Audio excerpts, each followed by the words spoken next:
Imagine walking through the Subura, Rome's infamous pleasure district. The streets are alive with smoke, shouting vendors, drunken laughter, and the sweet, sick stench of wine mixed with sweat.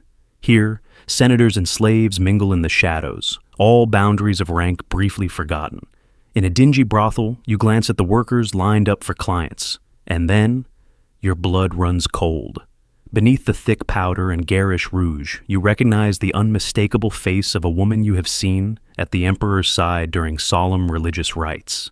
Valeria Messalina, wife of Claudius, Empress of Rome, selling herself like the lowest streetwalker. This was no desperate woman forced by poverty. This was the most powerful woman in the empire, slipping away from the Palatine Palace at night to seek out the sordid thrills of anonymity. In a city saturated with excess, she sought not jewels, not power, but the one thing only degradation could provide, the intoxicating rush of scandal. Romans prided themselves on decadence, but what Messalina did made even Caligula seem like a naive child. Her story begins far from the stench of the Subura. In 38 CE, when she was just 15, Rome witnessed what seemed like the perfect imperial wedding. Messalina, a daughter of one of the oldest patrician families, married Emperor Claudius. The marriage was more than union. It was spectacle, a living tableau of Roman ideals. She was young, golden-haired, with the delicate features prized in aristocratic women. He was older, crippled by illness, but descended from divine blood. Rome, weary of Caligula's madness, craved stability, and this marriage promised exactly that. For Claudius, who had been mocked for his limp and his slurred speech, what modern medicine would call cerebral palsy, securing such a radiant bride was both triumph and relief. He had been hidden from public life for much of his youth, pitied as the fool of the imperial family. Now, fortune had crowned him emperor and placed a noble beauty at his side. She bore him children, appearing at state festivals with quiet dignity, playing her role as Rome's model wife. But beneath this surface, the contrast was already too sharp to last. Roman women lived within rigid categories. At the top, the matron, the faithful wife, and mother, who embodied virtue so perfectly that the stability of society rested upon her reputation. At the bottom, actresses, prostitutes, slaves, women whose bodies were considered public property. An empress was expected to be the very embodiment of chastity, her virtue symbolic of Rome's strength. A whisper of scandal could topple reputations, destabilize alliances, even shake the throne. And so, Messalina's descent into infamy was not simply a matter of private vice. Every step she took into the Subura, every mask she put on, every man she lay with was a dagger aimed at Rome's fragile political order. Behind the marble walls of the Palatine, courtiers would later whisper that the empress wore two faces: the gracious hostess who presided over solemn banquets, and the restless spirit who paced her chambers at night, eyes glinting with the promise of escape. The first signs were subtle. Servants noticed that she dismissed her guards earlier than usual, complaining of fatigue. Yet soon after, she was seen slipping out disguised in a simple cloak. At first, these adventures seemed harmless. A girl of 15, suffocated by ceremony, searching for a taste of the life denied her. After all, how different was Messalina from the noble youths who frequented taverns in disguise to gamble with commoners? But for her, the game was not freedom, it was compulsion. The more she escaped, the darker her cravings became. She studied the prostitutes of Rome as if preparing for a campaign, their gestures, their pricing, their techniques. She was not playing at rebellion, she was rehearsing for domination, and soon, opportunity arrived. In 40 CE, during Saturnalia, Rome's great festival when the usual order was inverted, Messalina crossed the threshold from fantasy into action. Claudius, absorbed in rites, believed his empress safe within the palace. Instead, she cloaked herself, painted her face, and entered a brothel as a common woman. That single night was enough to ignite an obsession. The Empress of Rome had discovered her double life. One lived in the light of imperial majesty, the other in the shadows of vice. The tension between these two worlds, the marble throne and the filthy cot of a brothel, would not only define Messalina's life, but would threaten the empire itself. She had tasted the ecstasy of degradation, and from that night forward, she would chase it relentlessly, dragging the empire down into her spiral. Messalina's nightly disappearances were, at first, whispered curiosities among the palace staff. A maid glimpsed her mistress slipping into plain linen garb, hair bound in a scarf like a servant's. A guard sworn to silence caught the faint scent of perfume on a woman who claimed to be another. At first, these seemed the harmless mischief of a restless young empress. Yet, as with all Roman scandals, the truth proved darker. The Subura, the district of Rome where Messalina's shadow life blossomed, was notorious. It was a labyrinth of cramped alleys, taverns, and brothels. By day, artisans hawked their wares, and children darted through crowded streets. By night, the neighborhood became something else entirely, Rome's theater of lust and violence, where slaves sought release, soldiers drank themselves insensible, and senators slummed among the very classes they governed. Here, Messalina found the one thing the Palatine Palace could never give her: anonymity. No one bowed, no one whispered titles. She could be anyone, or no one at all. For an empress bound by suffocating ritual, it was liberation through filth. Her transformation from curious rebel to compulsive participant began in 40 CE during Saturnalia, Rome's wildest festival. Normally, the city ran on strict hierarchies. Masters commanded slaves, husbands ruled wives. Order was enforced with law and lash. But for 1 week in December, the world turned upside down. Slaves feasted at their masters' tables. Gambling was legalized. Masks and costumes erased identity. Saturnalia was chaos made holy. It was during this frenzy that Messalina first entered a brothel. Cloaked in disguise, she approached a keeper and offered to work a single night. The man, blind to her true identity, accepted her as though she were any other reckless patrician woman seeking forbidden thrills. But what began as curiosity soon turned into revelation. According to whispers recorded by Tacitus, the empress did not simply perform, she excelled. Clients poured in, and Messalina outlasted even the most hardened professionals. When others collapsed from exhaustion, she demanded more. Even when dawn's light pierced the shutters, she refused to leave, begging for new challengers as though she were a gladiator, demanding more opponents in the arena. Finally, the brothel keeper forced her out. But in that night, she had tasted something intoxicating, power through degradation. This paradox became her obsession. In Rome, women were supposed to achieve dignity by staying untouched, veiled, and controlled. Prostitutes existed at the bottom rung of society, their bodies considered the property of all, but, for Messalina, stepping into that role was not humiliation, it was conquest. If an empress could endure what no other woman could, if she could outlast the most seasoned courtesan, then she was not debased, she was victorious. The infamous contest that cemented this identity came a year later. By then, rumors had begun to stir, though few dared voice them aloud. In 41 CE, Messalina issued her most shocking challenge yet, a direct competition against Scylla, Rome's most celebrated prostitute, renowned for her skill, endurance, and beauty. The rules were brutally simple. From sunset to sunrise, the women would service as many clients as possible. Word spread through the upper classes, and nobles flocked to witness what promised to be the strangest spectacle in Rome's history. Betting tables were laid, wagers placed, whispers thick in the air. Scylla, the professional, approached the contest with discipline. She paced herself, conserving strength, ensuring she could endure until dawn. By sunrise, she had serviced 25 clients and declared herself finished. By any ordinary measure, it was a staggering feat. But Messalina was not ordinary. Even after Scylla retired in exhaustion, the empress pressed on, refusing to stop. Some accounts claim she reached 30 men before dawn.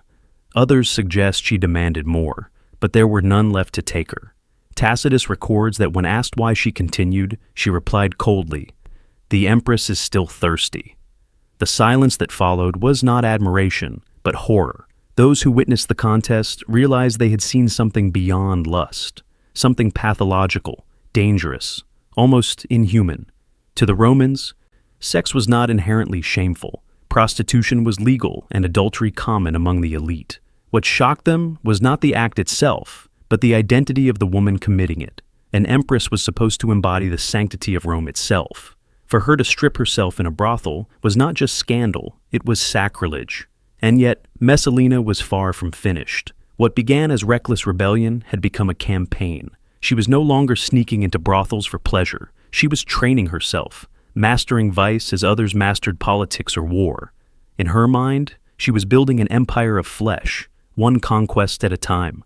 The brothel was only her proving ground. What came next would turn her private hunger into a weapon sharp enough to wound the entire empire. By the time her contests in the Subura became whispered legend, Messalina had outgrown mere street-level thrills. The Empress no longer sought only to humiliate herself in secret. She wanted to rule the very economy of desire in Rome. What had begun as nocturnal escapades was about to transform into something far more dangerous. A system, an operation, an empire built not on marble or soldiers, but on flesh. She began with organization. Trusted servants became her accomplices, smuggling her through side passages, arranging disguises, and clearing her path through Rome's streets. These weren't random adventures anymore. They were calculated excursions. She created false identities. Aristocratic widows, foreign hostesses, traveling entertainers, personas that allowed her to slip into different layers of Roman society. Every night was not just pleasure, it was rehearsal, reconnaissance, and recruitment.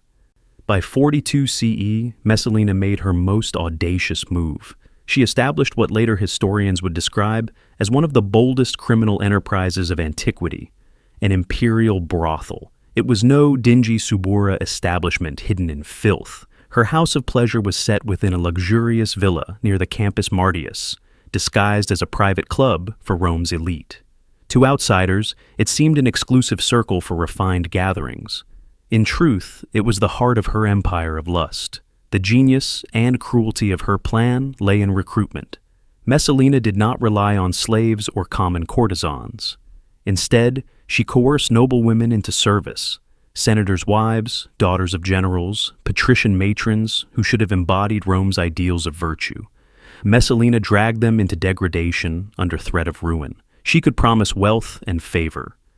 But more often she wielded blackmail, debts forgiven, enemies silenced, reputations preserved. The cost was their bodies. And so, the most respectable women of Rome found themselves entertaining clients in secret chambers, their identities veiled until too late. What appeared voluntary was compulsion dressed in silk. In one stroke, Messalina had corrupted the very class that claimed to uphold Roman morality. But prostitution was not her true goal. Information was. Every client who entered her villa was carefully chosen. Senators with ambitions, generals with secrets, merchants with hidden fortunes. Behind closed doors, servants listened, recorded, remembered. Pillow talk became espionage. Moans became confessions. Messalina created a network of intelligence more powerful than any spy ring. She learned which senators plotted against Claudius, which generals nursed treason, which merchants cheated the treasury. Armed with these secrets, she held Rome's most powerful men in a grip tighter than chains. They could not expose her without exposing themselves. They could not oppose her without risking ruin. Foreign observers noticed the strange consequences. Suddenly, imperial decisions favored obscure individuals. A merchant with no standing gained lucrative trade contracts. An unproven general received a critical command. Senators known for fiery opposition fell silent in the Curia. Rome's machinery of governance had been hijacked, lubricated not by law or loyalty, but by shame. For those trapped in her web, the psychological torment was unbearable. Imagine discovering, too late, that the masked woman you embraced was not a courtesan, but the Empress herself, or worse, the wife of a colleague, the daughter of a friend. The moment of recognition was ruin. No one dared confess, yet no one could forget. Every man became his own jailer, silenced by the terror of exposure.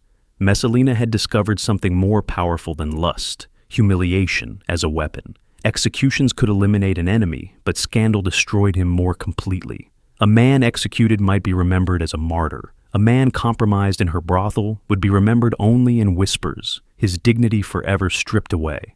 And perhaps most chilling of all was what this operation revealed about Messalina's own mind. She was no longer content to degrade herself in secret. She had found ecstasy in dragging others down with her, in turning Rome's guardians of morality into actors in her theater of vice.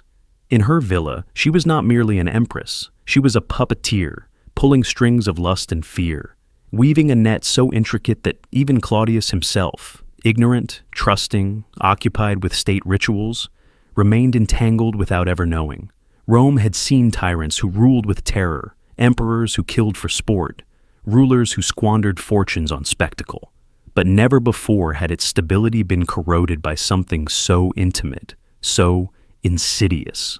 Messalina was proving that shame could rule an empire more effectively than steel. Yet, as with all obsessions, secrecy was never enough. Having built her empire of flesh in the shadows, Messalina soon longed to display her power in daylight. What came next would blur the line between religion and vice, public ritual and private humiliation, until the entire city itself became her stage. By 44 CE, secrecy no longer thrilled Messalina. Her hidden brothel and networks of spies had given her mastery over Rome's elite. But in her restless hunger, even blackmail began to feel insufficient. For the Empress, true ecstasy came when the powerful themselves were forced to perform like slaves, when senators, generals, and matrons bowed not in ceremony, but in humiliation. And so, her private empire of lust burst into the public sphere, disguised under the most sacred cloak Rome could offer: religion. It began with festivals. Rome's calendar overflowed with rites honoring gods and goddesses, and attendance by the aristocracy was not optional, it was duty. Messalina seized this obligation, transforming solemn rituals into traps. A festival to Bacchus, god of wine, suddenly stretched into days of feasting and sacred revels, where inhibitions were stripped away under the pretense of ancient tradition. Ceremonies to Venus blurred into staged rites of fertility, where participants were pressed into erotic performances masked as divine homage. At first, those who attended thought they were enduring nothing more than unorthodox ceremonies. But the escalation was deliberate. Guests were plied with wine, music, and exotic dancers until boundaries dissolved. Then, before they realized it, they were participants in spectacles that would later haunt them. Senators locked in embrace before their rivals, matrons stripped of dignity in the name of ritual. By the time shame registered, it was too late. Silence became survival. The most chilling detail is how Messalina chose her victims. Enemies of the court were singled out for special humiliation. Political rivals were forced into acts that destroyed their reputation. Tacitus and Juvenal, both moralizing voices of Rome, whisper of aristocrats driven to despair after being paraded in front of their peers. To oppose her was no longer to risk exile or execution. It was to risk degradation that clung to one's family name forever. And the cruelty did not stop with adults. Sources hint at the inclusion of youths, sons and daughters of Rome's most prominent households, pulled into these sacred rites under imperial order. Parents, bound by duty and terror, could neither refuse nor protect their children. To expose Messalina meant exposing themselves, for everyone present became complicit. Shame became the perfect leash.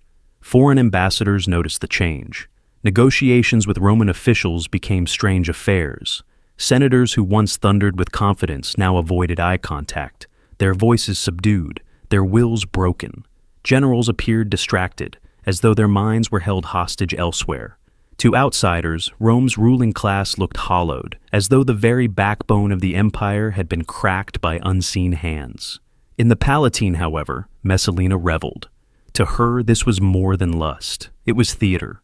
She presided over these orgiastic rites as priestess and queen, watching as the city's protectors danced like puppets. When rivals faltered in debate, when generals bowed too quickly, she knew it was not loyalty, but shame that bound them. Rome's empire of marble and iron was being ruled by invisible chains woven in silk. The accounts that survive describe a woman intoxicated not by love or even cruelty, but by the godlike thrill of control. She had discovered what few rulers ever understood, that a man's body could be imprisoned, but his mind could only be shackled by disgrace. Where Tiberius had ruled through fear on Capri, Messalina ruled through humiliation in the heart of Rome itself. And yet, her excesses carried a fatal irony. By corrupting Rome's elite so thoroughly, she left no one untouched, no one loyal, no one unscarred. Every senator, every commander, every matron lived with the memory of degradation.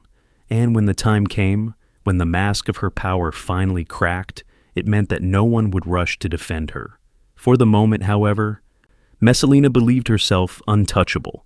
She had mastered the art of turning piety into perversion, honor into spectacle. But the very hunger that drove her, never satisfied, always reaching for something greater, would soon lead her beyond manipulation and scandal, into the single act of madness that no empire could tolerate. Because there is one thing Rome could forgive less than vice, less than cruelty, less even than corruption: betrayal of the emperor himself. By 48 CE, Messalina had become addicted to power in its most dangerous form, not through armies or decrees, but through scandal itself. Yet even her empire of vice and shame could not satisfy her forever. The empress who once slipped into brothels in disguise now sought something greater, something almost unthinkable: the throne itself, but in the arms of another man. That man was Gaius Silius, a young senator of remarkable beauty and ambition.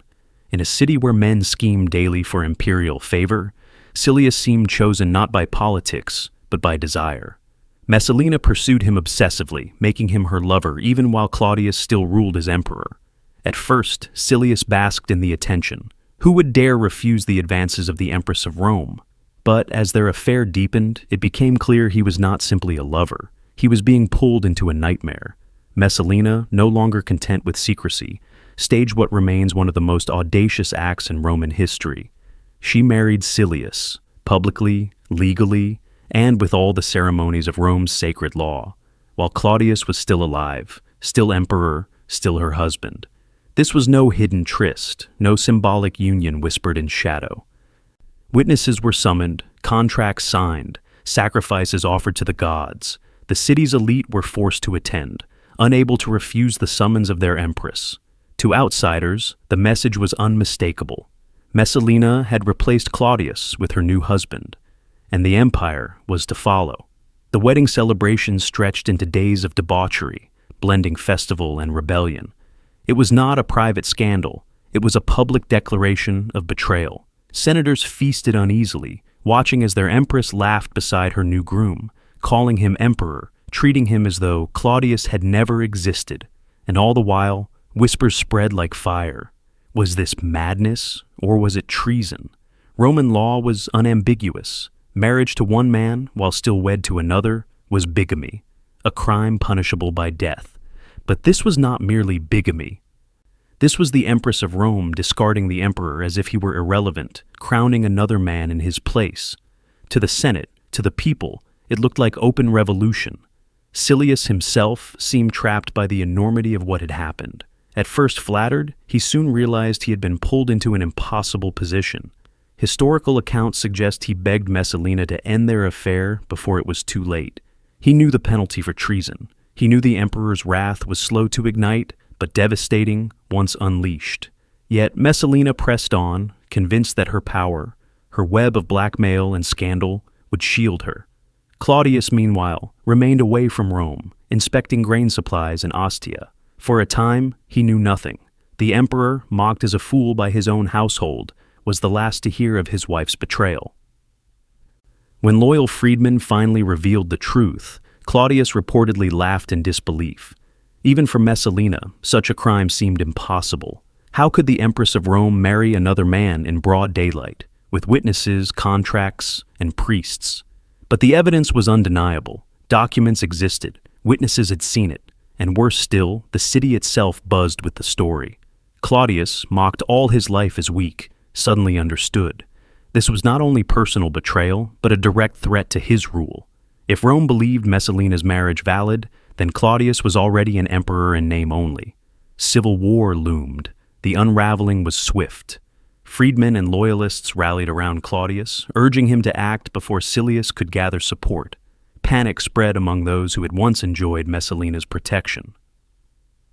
Senators who had bowed under her blackmail now abandoned her, fearing that association would mean their destruction. For the first time in years, Rome's elite saw a chance to free themselves from the empress's grip. And so, while Messalina reveled in her gardens, drunk on the fantasy of a new dynasty, Claudius marched back to Rome with soldiers at his side. The game was over. the shame that had silenced her victims, no longer mattered. The empress who had enslaved the city with lust had crossed the one line Rome could never forgive. She had turned her back on the emperor himself. The hour of reckoning had come.